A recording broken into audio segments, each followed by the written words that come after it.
está grabando la llamada. Bueno, muy buenas noches.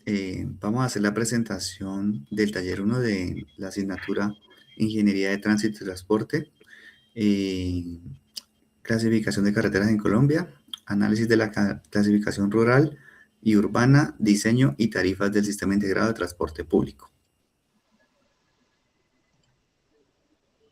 Bueno, vamos a hacer una leve introducción a lo que es la infraestructura vial de Colombia, que básicamente se constituye por la movilidad de personas, productos y también combustibles.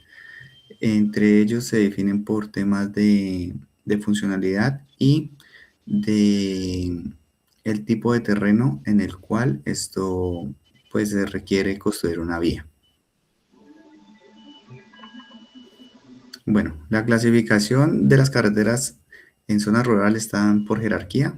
Está categoría 1, 2, 3, siendo la 1 la carretera de orden principal.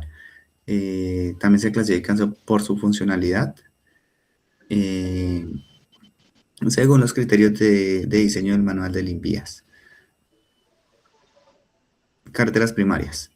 Estas son las arterias principales de cada país, son interdepartamentales, son bastante amplias, tienen un flujo de tráfico bastante alto y los diseños de pavimentos y diseños viales son regidos a la norma INVIAS y se requiere que se cumplan en su máxima en su máxima plenitud. Siguiente. También tenemos las carreteras secundarias, que son las que conectan esto entre municipios. También esto tiene un flujo alto de tráfico, un diseño un poco más angosto en su carretera. Puede ser de 3,50 a 3 metros los carriles. Normalmente se encuentran pavimentadas con asfalto o pavimento rígido. También tenemos las carreteras de orden terciario, que son los accesos a veredas, corregimientos.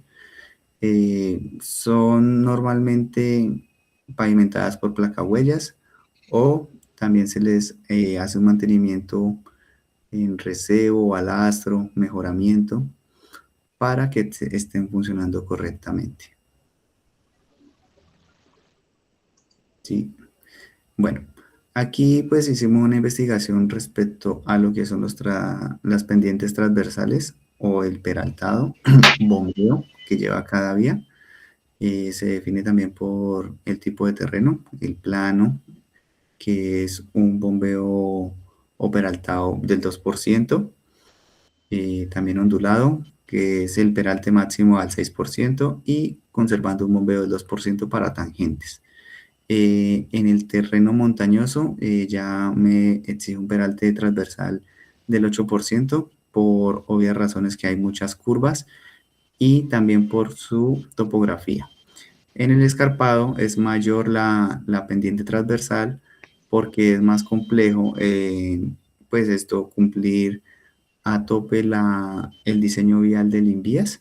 Entonces se requiere de que sea mayor la pendiente transversal para evitar accidentes y más cuando hay vehículos de carga. Bueno, buen día para todos. Soy Karen Duque. Voy a explicar la temática de cómo se clasifican las vías en Bogotá según el Plan de Ordenamiento Territorial POT. Bueno, como sabemos, en Colombia cada ciudad define cómo clasifica sus vías dentro del Plan de Ordenamiento Territorial. En la ciudad de Bogotá, este instrumento es el decreto 555 del año 2021. Esta es la revisión más reciente del POT. Este decreto nos introduce en un enfoque moderno llamado calles completas, donde nos dice que el espacio público se distribuye en todos los modos de transporte, los cuales son peatones, ciclistas, transporte público y vehículos. Bueno, sabemos que el POT de Bogotá organiza todas las vías en 5 niveles jerárquicos. Estos van desde las grandes vías de conexión regional hasta las calles de barrio. En primer lugar, tenemos la malla de integración regional, la cual conecta a Bogotá con todos los municipios del área metropolitana. En segunda instancia, tenemos la malla arterial principal. Estas son las vías más importantes de toda la ciudad, como por ejemplo la Avenida El Dorado y la Autopista Norte. Estas cuentan con carriles de aproximadamente 3.5 metros.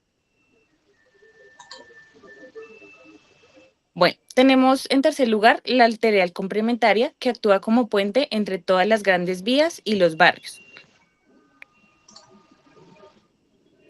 Tenemos también la malla intermediaria, que funciona como alternativa de circulación y soporta todo el sistema integrado de transporte público.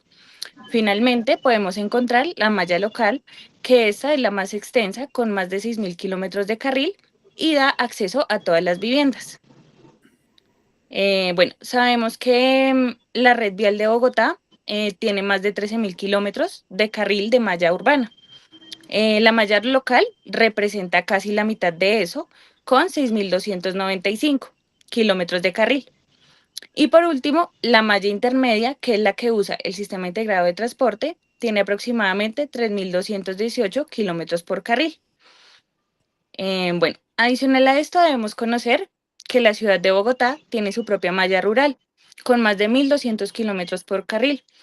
Esta cifra es porque incluye todo el territorio del Sumapaz y otras zonas rurales dentro del distrito. Todos estos datos fueron tomados del IDU con corte a junio del año 2023. Bueno, también es importante conocer que uno de los aportes más importantes del decreto 555 del año 2021 es el concepto de las calles completas. ¿Qué significa esto? Cada vía ya no se diseña solo para los carros. En cambio, se distribuye el espacio entre andenes, cicloinfraestructura, zonas de paisajismo, franja de transporte público y franja vehicular.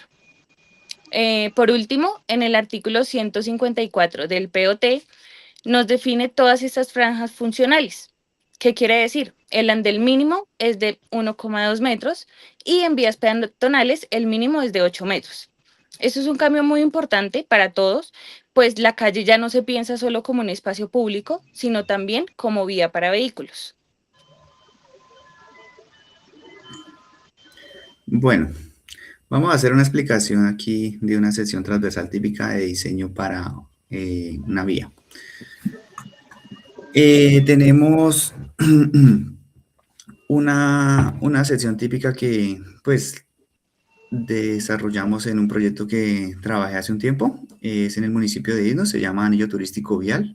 Queda ubicado en el departamento del Huila, al sur. Tenemos un talud, pues según el estudio geotécnico que se hizo, es un talud al 1.25. Quiere decir que por cada metro de excavación que haga, me corro, perdón, me abro de la vía 25 centímetros. ¿Por qué este tipo de talud? Porque es que en ese terreno está el macizo colombiano y es muy, pero muy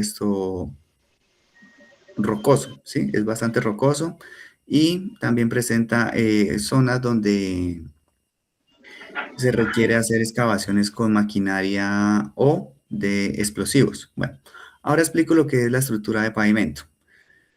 Se diseñó una estructura de pavimento de la siguiente manera, con mezcla densa en caliente número 19 de 8 centímetros o asfalto, una base granular de 20 centímetros, una subbase granular de 27 centímetros y un mejoramiento en roca o crudo de río de 50 centímetros aproximadamente.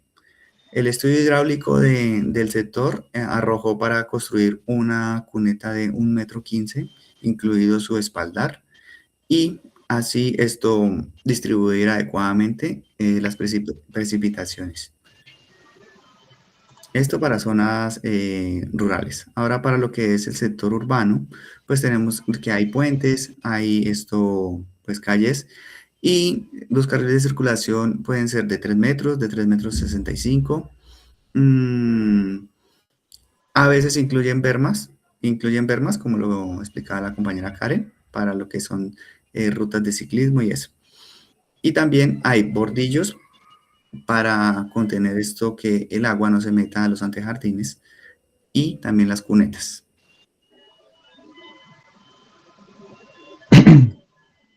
Muy buenas noches, mi nombre es Andrés Espitia, soy estudiante de Ingeniería Civil de la Universidad Militar Nueva Granada. Voy a realizar una pequeña presentación acerca de las tarifas del SITP, que por sus siglas es Sistema Integrado de Transporte Público en Bogotá.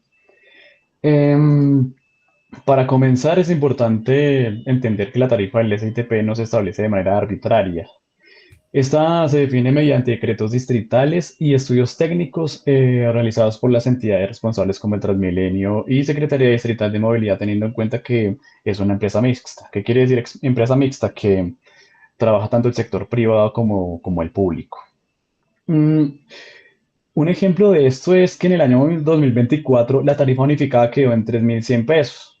En 2025 subió a 3.200, siendo para este año 2026 tuvo un incremento del 10,9%, teniendo un valor final de 3.550 pesos. Em, Ahora bien, la fijación tarifaria se basa en varios principios técnicos. El primero es el costo real del servicio, o sea, es decir, cubrir la operación del sistema. El segundo, la sostenibilidad financiera, que busca garantizar la continuidad del transporte público. También hay que tener en cuenta que se considera el equilibrio económico como la accesibilidad social, integración tarifaria entre buses troncales, zonales y de cable. Además, es importante tener en cuenta que para calcular la tarifa se analizan diferentes variables técnicas, como los costos del combustible, salarios del personal, mantenimiento de los buses, infraestructura de, de cada una de las zonas donde ingresa la gente, la renovación de la flota, costos tecnológicos, inflación, cantidad de pasajeros movilizados. Incluso se realiza también un estudio de mercado para poder establecer temas tarifarios, frecuencia de rutas, calidad de servicio. También se tiene en cuenta, como en este último año, el, parte de la tarifa que se colocó para este semestre, para este año, fue teniendo en cuenta el salario mínimo vital, que está en 2 millones de pesos. Em, en otro aspecto importante es diferenciar la tarifa técnica y la tarifa del usuario. La tarifa técnica representa el costo real por pasajero para poder operar el sistema integrado. Mientras que la tarifa del usuario es el valor que realmente paga el ciudadano. Ese es el valor final. La tarifa puede ser incluso asumida mediante subsidios o aportes públicos. En cuanto al enfoque social, la Alcaldía de Bogotá ha implementado a través de los años mecanismos de mitigación tarifaria. Entre ellos se encuentran pasajes gratuitos para adultos mayores, personas con discapacidad y población vulnerable. El programa Transmipaz, por ejemplo, ofrece más de 65 viajes mensuales a menor costo. Los transbordos gratuitos tienen un tiempo como de 125 minutos, que significa que podemos hacer transbordos y que nos cobren una tarifa de más. También se tiene en cuenta las tarifas para los estudiantes. Bueno, después de haber realizado esta investigación, llegamos a algunas conclusiones. La primera sería la coherencia normativa en zona rural. ¿Qué quiere decir? La clasificación rural es sólida y coherente, teniendo en cuenta los criterios del TDP y la responsabilidad institucional. Lastimosamente, la red terciaria representa el 69% de la red total y su precario estado evidencia una deuda histórica en todo el campo colombiano, la cual pues nos afecta a toda la equidad territorial y la competitividad agropecuaria. La segunda conclusión es referente al POT, el cual es un referente de movilidad en la zona urbana sostenible. De acuerdo al decreto 555 del 2021, logramos identificar que es un gran avance el haber incorporado las calles completas y haber reconocido formalmente la cicloinfraestructura. Adicional a esto, también se reconoce todos los espacios peatonales y los 5 niveles de malla nos permiten una gestión más precisa de todas las inversiones. Como tercera conclusión, tenemos que la sección transversal es una síntesis técnica. ¿Qué quiere decir? Que la infraestructura vial es mucho más que una calzada, ya que esta integra todos los elementos estructurales, como lo son el pavimento, la seguridad, como lo son las bermas, los hidráulicos, como lo son las cunetas, y los diferentes urbanísticos. Digamos que comprender todo esto es una condición para poder diseñar y para poder construir y asimismo mantener unas vías eficientes y de esta forma evitar deterioros y evitar altos costos sociales. Como cuarta conclusión, tenemos que la tarifa del SITP es una política pública integral. ¿Qué quiere decir? Al fijar el pasaje no es solo una técnica. Estamos equilibrando todos los costos operativos, como lo son los combustibles, los salarios, la sostenibilidad financiera, la capacidad adquisitiva y la equidad social. Y como último, podemos encontrar que todas las clasificaciones rurales y urbanas están regidas por diferentes normas. Sin embargo, esas comparten un propósito en común, el cual es estructurar todo el territorio y poder garantizar una conectividad entre el mismo. Como recomendación, debido al trabajo que nosotros realizamos con el tema vial y tarifas de STP y demás, podemos concluir, pues como recomendación, perdón, actualizar el manual de diseño geométrico de envías incorporando estándares modernos de movilidad sostenible, seguridad vial, accesibilidad universal, tecnologías y criterios de adaptación para todo lo concerniente al cambio climático. Mm, Hay que fortalecer la seguridad jurídica del POT de Bogotá, promoviendo lineamientos claros y establecer que permita una adecuada planificación territorial. También es importante implementar un mecanismo transparente de indexación tarifaria para el SITP, teniendo en cuenta las variables técnicas, las verificables como inflación, costos operativos, demanda y calidad del servicio, para poder garantizar ajustes justificados y comprensibles para la ciudadanía, teniendo en cuenta las tarifas. Es importante también consolidar un esquema de financiamiento estable para la red vial terciaria, por ejemplo, mediante recursos permanentes de largo plazo que aseguren mantenimiento, rehabilitación y construcción de las vías rurales estratégicas. Promover la integración entre planeación urbana, transporte público y el desarrollo territorial, de manera que las decisiones viales se respondan a las necesidades reales del crecimiento poblacional y productividad regional. Por último, fortalecer la participación ciudadana y el control social, permitiendo que comunidades, usuarios y actores locales intervengan en la priorización de obras y en el seguimiento de políticas tarifarias y a su vez como de movilidad. Muchas gracias.